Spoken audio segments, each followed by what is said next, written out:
mararka qaar hal fikrad ayaa bedeli karto gebi ahaan noloshaada. Ku soo dhawow taxanaha Faynuusta, halkaasi oo aan ku shidi doonno iftiin yar oo kaa caawinayo fahamka naftaada, noloshaada iyo qalbigaaga. Qayb walba waxay xambaarsan tahay fariin kooban oo kuu noqon karta hagahaaga maalinlaha ah. Haddii aad raadinayso deganaan, faham iyo isbedel dhab ah, meesha saxda ah ayaad joogtaa. Ma dareentaa mararka qaar in aad dadka oo dhan rabtid inaad u jawaabtid, xitaa marka aad daalan tahay, in aad ka aamusto waxyaabo badan si aysan dadka kaaga xanaaqin ama aadan u weynin, amaba in aad culeysyo badan qaadato adiga oo ka dareemaya gudahaaga daal. Bulshadeena dhexdeed, gaar ahaan dumarka marka laga hadlaayo, waxaa badan in qofka wanaagsan lagu tilmaamo qof wax walba ogolaado, wax walba huro. Laakiin marka aad mar walba dadka ka hormariso nafsadaada, ugu dambeyn waxaad lumin kartaa nabadaada gudeed, caafimaadkaaga maskax ahaaneed. Sidoo kale waxaa la kulmi kartaa faragelin gudaha amaba waxyaaba adeeqaaska ku ah.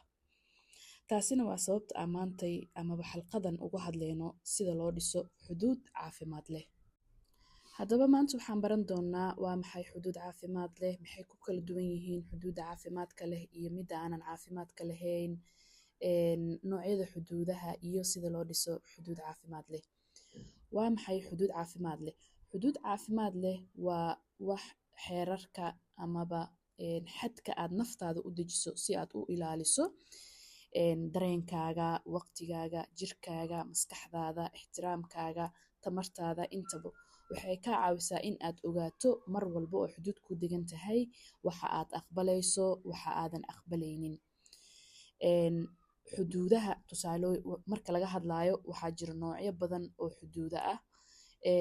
Haddii aan ka bilaabno xuduudda koowaad, waa xuduud dareen ahaaneed. Waxaa ilaalinaysaa ama waxay ilaalisaa xuduudani dareenkaaga iyo qalbigaaga. Tusaalooyin haddaa ka bixino qof walba yacni uma sheegaysid sirtaada, waa xuduudaada.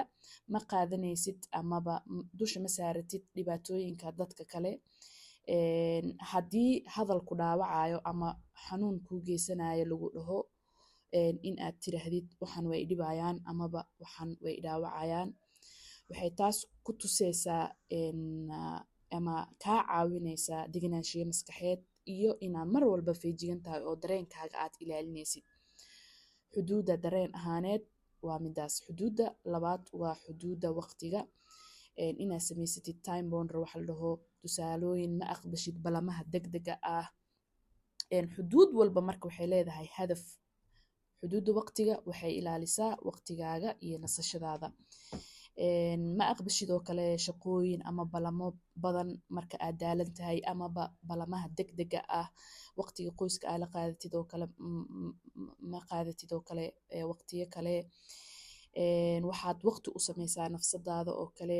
Haddii qof balan ama shaqooyin kale uu kuu dirsado ama aad daalan tahay waqtigaasi, waa ka hadashaa, waxaad dhahdaa hadda ma samayn kari. Xuduudda waqtigana waxay ka hortagtaa daalka maskax ahaaneed. Xuduud waxaa jirto jir ahaaneed, waxay ilaalisaa jirkaaga iyo fiskaalkaaga. Inaadan rabin oo kale qof kasto inuu jirkaaga taaban karin. Waxaad xaq u leedahay yacni meelaha qaar inaa ogashahay salaanta, waxyaaba qaar oo kale. Waxay ilaalisaa marka amnigaaga iyo xasiloonidaada. Qof inuusan gacan ku qaadi karin oo kale ama jirkaaga uusan ka faaloon karin amaba ka hadli karin. Xuduudeena kale waxay tahay xuduud dhaqaale ayaa jirto. Xuduudda dhaqaale waa sida aad u maamusho lacagtaada. Tusaalooyin dad walbo lacag ma siisid amaba ma amaahisid, deen ma siisid. Sidoo kale ma bixisid lacag aad ku dareemaysid dhib. Waxaad tiraahdaa ma awoodo hadda inaan ku caawiyo ama lacagtaan ma bixin kari amaba waqti kale saas oo kale inaad dhahdid. Xuduudda dhaqaale waxay ilaalisaa culeyska dhaqaale ahaaneed. Xuduud waxaa jirto oo social media ama teknolojiyada. Waa sida aad u ilaaliso yacni maskaxdaada aan kaga ilaalinayno internetka iyo waxyaabaha online-ka ah. Tusaalooyin hadda usoo qaadano qof walba macnaha ma siisid access inuu noloshaada u yeeshto oo kale. waxaa xadidaysaa waqtiyada social mediaha aa gashid oo kale. blog waxaa yani blog saartaa oo kale qofka ama contentiyada aa isleedahay saameyn ayay noloshaada ku yeelanayaan oo negative ah. taasina waxay ilaalisaa caafimaadka maskaxdaada. waxaa jirto xuduud qoys iyo xuduud xiriir. xuduudahan ayagana sidoo kale waxay ilaaliyaan qoyska, saaxiibada iyo lamaanahaaga intaba. xuduudaha tusaalooyin waxaa ka mid ah inaadan aqbalaynin faragelin badan qoyskaaga in la faragashto oo kale ama asxaabtaada. waxaad leedahay waqti gaar u ah qoyskaaga ama qofka lamaanaha kula ah ama caruurtaada. waxaad tiraahdaa oo kale tusaale ahaan go-aanada qoyska quseeyo aniga ay quseeyaan oo kale. waxyaabahaasi oo kale tusaalooyinkaas ama xuduuda qoys waxay dhistaa xiriir caafimaad qabo waxayna ilaalisaa xiriirada. sidoo kale waxaa jirto xuduud hadal ama communication boundaries. waa sida aad u rabto in dadka kuula hadlaan oo kale, inaadan aqbalin ceey, aflagaado iyo sid iyo waxyaabaha lamidka ah. yareyn oo kale inaad dhahdidoo kale fadlan si ixtiraam leh iila hadal. qaylada joogtada ah ma aqbalo ama qaylo ma aqbalo, canaanta ma aqbalo amaba kama aamustid. taasina waxay dhistaa ixtiraamka iyo qiimaha naftaada aad u haysid. haddaba hadda waxaan kasoo hadlay noocyada xuduudaha: xuduud dareen, xuduud waqti, xuduud hadal, xuduud jir iyo xuduud dhaqaale. sidoo kale xuduud social media, xuduud qoys. way jiraan xuduudo kale laakiin 7daas xuduud ayaan hadda ka hadalnay. qodobkeena xigana wuxuu yahay sidee anaga ku kala fahmi karnaa xuduud caafimaad qabto iyo xuduud aanan caafimaad lahayn. xuduud caafimaad leh markaa ka hadleyno waxaad si degan u tiraahdaa amaba awood aa u leedahay inaa maya dhihi kartid amaba aad diidi kartid waxyaabaha qaar. xuduuda aan caafimaadka lahayn waxaad ka baqdaa inaa maya dhahdid. mar walbana waxaad tahay qof ogolaanshiyihiisa ay badan tahay. xuduuda caafimaadka leh dadka si ixtiraam leh ayaad ula hadashaa. xuduuda aan caafimaadka lahayn waxay noqotaa ama inaad waxaasi ka aamustid amaba in aad carootid ama qaylisid ama ku xanaaqdid. xuduuda caafimaadka leh waxaad ilaalisaa waqtigaaga iyo nasashadaada, halka xuduud caafimaadka lahaynna dad walbo waqtigaaga ayaad yani raacdaa. dadka kale waqtigooda inaa raacdidoo kale amaba marka aad daalan tahay maya aad dhihi karin oo qof dadka yani weyviskooda la socdo hirarkooda aad tahay. xuduuda caafimaadka leh waxaad sheegtaa waxa ku dhibaayo, halka midda aan caafimaadka lahaynna aad wax walba gudahaaga ku qarsatid. xuduuda caafimaadka leh waxaad taqaanaa waxa aqbali karto iyo waxa aadan aqbali karin. laakiin midda aan caafimaadka lahayn waxaa waaye dadka kale ayaa go'aamiya yani waxa adiga kugu haboon amaba qorshayaashaada ama go'aamada ayaga ku qaadaan. xuduud caafimaad leh marka aad degsatid waxaad leedahay kalsooni nafeed, halka marka xuduud caafimaad leh aadan lahayn waxaad dareemtaa dembi marka aad naftaada doorato. xiriiradaada waxay ku dhisan yihiin ixtiraam. xuduuda caafimaad markaa ka hadleyno, halka marka xuduud aadan lahayn ama xuduuda caafimaad leh aadan lahayn waxaad dareentaa yani xiriiradaada in ay ku dhisan yihiin cabsi ama qancinta dadka kale mar walbo si aadan u weynin. waxaad dareentaa deganaanshiyo maskaxeed haddii xuduudaada caafimaadka leh aad leedahay. laakiin marka aadan lahayn xuduud caafimaad leh waxaad dareentaa daal, xanaaq iyo culays joogto ah. waxaad dadka kale u ogolaataa inay kusoo dhawaadaan si caafimaad leh markaa xuduud caafimaad leedahay. laakiin marka aadan lahayn qof walba ayaad u furan tahay amaba qof walba waad la xiriirtaa. kuma kala saarno dadka oo kulligood waa hal boos ay kugu wada joogaan. waxaad ilaalisaa dareenkaaga, tamartaada iyo waqtigaaga mar walbo oo aad xuduud leedahay. laakiin marka aadan xuduud caafimaad lahayn dadka kale dareenkooda aad ka hormarisaa kaaga, waqtigooda ayaad ka hormarisaa kaaga, tamartaadana waxaa ku bixisaa mid mar walba dadka kale. intaasina waxaa waaye in aan kala fahmno xuduuda aan caafimaadka lahayn iyo xuduuda caafimaadka leh. marka aad xuduud caafimaad leh dhistid waxaad awood u leedahay mar walba inaa ogaatid inaa maya dhihi kartid. dadku way kugu ixtiraamaan, ma qaadatid culays kasta oo dadka kale ay leeyihiin. waxaad heshaa waqti nasiina iyo waqti nafsadaada u heshaa. waxaad dareentaa deganaanshiyo iyo kalsooni nafeed intaba. marka xuduudaada laakiin ay tahay mid aan caafimaad lahayn amaba ay liidato waxaad dareemaysaa daal maskax ahaaneed, xanaaq aad u badan, dadka way kaa faa'iidaystaan, culays joogto ah ayaa ku jirtaa, niyad jab, noloshaada ma ahan mid xasilan oo waxay tahay mid buuq badan, daal badan, jahwareer badanna waad ku sugan tahay. ugu dambeyn waxaan rabaa inaan kula wadaago qaabkee u dhisi karnaa xuduud caafimaad leh oo annaga tamarteena, waqtigeena iyo caafimaadkeena iyo wax walbo oo nolosheena ah noo ilaaliso. 5 qodob oo lagu dhiso xuduud caafimaadka leh ayaan kula wadaagayaa. qodobka koowaad waxaa waaye inaa ogaatid horta waxa ku dhibaayo. sidee ku ogaan kartaa marka wax ku dhibaayo? inaa isweydiisid horta aniga maxaa idaaliyo, maxaa iga xanaajiyo, dadka yacni tamarteeda iga qaado amaba enerjigayga qaato yaa waaye. markaad fahamto waxa ku dhaawacayo iyo waxa ku dhibaayo waxaad bilaabaysaa inaad dhistid xuduudahaaga. xuduudaha qofba meel ayuu yacni focus ka saaraa, dadku isku wada mid maaha. 7 hadda aan soo sheegnay qofba mid baa muhiim u ah amaba caqabad ka haysato, midaasi ayuu ku bilaabayaa. number 2 waxaa sameynaysaa si cad inaad u hadashid, ha baqin inaad dareenkaaga sheegto, yacni qaab ixtiraam leh inaad u sheegi kartid. tusaale ahaan, ma awoodi hadda, ma samayn kari, waxaan u baahanahay waqti, nasasho, arrintan ma ku qanacsani, waxaan way dhibayaan oo kale. hadalkaaga ha noqdo mar walbo mid degan, cad, ixtiraamna leh. 3daas qodob waa 3da oo yacni si cad markaa rabtid inaad u hadashid aa xooga ku saartid, adigoo dagaalamin, adigoo wax badan isku dardarin, adigoo qof aflagaadeynin ama qeylinin, si degan oo cad oo ixtiraam leh fariintaada u sheeg. qodobkeena 3aad waxaa waa inaad baratid maya inaad dhahdid. maya waa erey caafimaad leh, qaab caafimaad lehna inaad u dhahdid. maya micnaheeda ma ahan naceeb, ma ahan kibir, ma ahan xiriir jirid.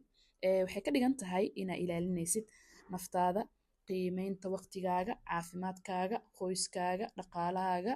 yacni qaab maya markaa dhahayna maya bis ma ahan, qaab ixtiraam leh in aad ku dhahdid. balan aadan raali ku ahayn ama aadan rabin haddee dhacdo oo kale, maya ma imaan kari intaa dhihi lahayd in aad dhahdid oo kale, maanta waa mashquulsanahay, maanta howlo kale ayaa ii yaalo, mar kale ayaan insha allah ka qayb qaadanaya.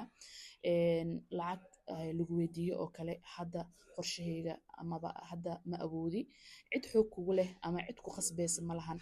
haddii aad dareentid xuduudahaaga dadka qaar in ay kugu qasbayaan, waxaa fahamtaa dadkaas 2 mid inay tahay: in aysan fahamsaneen wax xuduud la dhaho, iyo in ay ayagoo fahamsan ee kugu bareshar gareynayaan, taasna macnaheeda ay tahay inaysan ixtiraam aysan ku haynin oo kale. qodobkeena 4aad waxaa waaye ha dareemin dembi. bilowga marka aad bilaabaysid inaad xuduud samaysatid waxaad dareemi doontaa cabsi, waxaad dareemi doontaa dembi, waxaad dareemi doontaa dadka amay kaa xanaaqaan ama weysaa. laakiin dadka aan xuduudahaaga ixtiraamaynin waxay u badan yihiin kuwo ka faa'iidaysto, ka faa'iidaysanaya mar walbana aamusnaantaada, falcelin la'aantaada, intaba waa laga faa'iidaysanaya. laakiin dadka ku jecel, ku ixtiraamayo, mar walba oo xuduud aad degsatid xuduudaas way kugu ixtiraamayaan. qodobkeena 5aad waa inaad joogtaysid xuduudahaaga.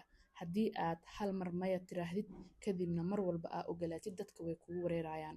tusaale ahaan, qofaa waxaa u sheegtay balan degdeg ah ma aqbali, haddana maalin kale balan degdeg uu kuu sheegay waa aqbashay. taas waxay ku tusaysaa qofka inuu kugu jahwareero, marna aa aqbalaysid marna aad aqbalaynin. maalin ayaa qof hadal xun kugu dhahay, marna waxaa dhahday hadalladaas way dhibayaan, marna waad iska qosashay. waxay ku tusaysaa jahwareer. qof maalin gacan ayuu kuu qaaday ama wuxuu kugu sameeyey ama disrespect kugu sameeyey, marna waa xanaaqday marna waa ka aqbashay. marka xuduudahaaga aad degsatid marka hore si taxadar leh u degso, kadibna waa inaad joogtaysid oo aadan ka gorgortamin. xuduudaha joogteynta waxay dadka baraysaa sida yacni lagula dhaqmo. heer waxaa gaari doontaa dadka ayaga ee kugu soo degdegin oo dhahaan qofkaas waxaas iyo waxaas ma yeelaya ama ma ka aqbalaya saacadan oo kale, wayna aqbalayaan. sidoo kale xuduudaha waa kuwo flexible amaba unflexible, labadaba way noqon karaan. xuduuda caafimaadka leh laakiin waxay u baahan tahay isku dheelitirnaan. qofka mararka qaar xuduudahooda waxay ka dhigaan يعني kuwa aad u jilicsan amaba mararka qaar aad u adkeeyaan labaduba waxay saameyn karaan caafimaadka maskaxda iyo xiriirada inaa kala baratid waa marka xuduuda flexible-ka ah iyo kuwa aan flexible-ka ahayn kuwa flexible-ka ah badanaa waxay ku xiran tahay xaaladda dadka iyo baahida markaas jirto halka kuwa aan flexible-ka ah ayadana sidoo kale ay yihiin kuwa ku xiran values-ka qiyamkaaga tusaale ahaan oo kale qof inuu kugu soo xadgudbo gacan kuu qaado kale ma ahan xuduud oo flexible ah inuu ku aflagaadeeyo inuu ku dhibaateeyo laakiin xuduudo waxaa jiro flexible sida time-ka oo kale aad ku samayn kartid mararka qaar adigoo ku qorshaysnayd inaa habeen baxid ama balamo degdeg aadan qaadanin laakiin arrin muhiim ah u aragta markaas tusaale qof xanuunsan qof caawimaad u baahan inaan lagaa maarmin amaba waxyaabahaas oo kale flexible inaa ka dhigtid marka xuduudaada kuwa flexible ka noqonayo waqtiyaday noqonayaan iyo kuwa aan flexible kana ayagana sidaas inaa u kala saartid laakiin aadan noqonin qof xuduudiisa aad u jilicsan ka cabsanaya dadka kale maya dhihi karin dadka kale raaligeliyo si fududna looga faa'iideysto ugu dambeyn xuduudaha caafimaadka badan waa kuwa dabacsanaan leh oo cad ixtiraam leh ilaalin leh sidoo kalena la jaan qaadaya xaaladaha iyo duruufaha markaasi jiraan muhiimadda ugu dambeyso aan ugu baahannahay qofka inuu samaysto xuduud caafimaad lehna waxay tahay inay kaa yareyso walwalka kalsoonida naftaada kor u qaado iyo qiimaha naftaada xiriiradaada inay noqdaan kuwa caafimaad qabo deganaanshiyo maskaxeed iyo caafimaadka maskaxdaada kor ugu qaado ixtiraamka nafsad ahaaneed iyo dadka kaleba ee kor u qaado ka hortagta nidaalka maskax ahaaneed dhibaatada xadgudubka iyo dhacdooyinka culus ee aan la aqbali karin waxaan rajeynayaa insha Allah cashirkan aad iyo aad inaa uga faa'iideysateen maanta ka bilaabatan shaqada kuu taalo waxay tahay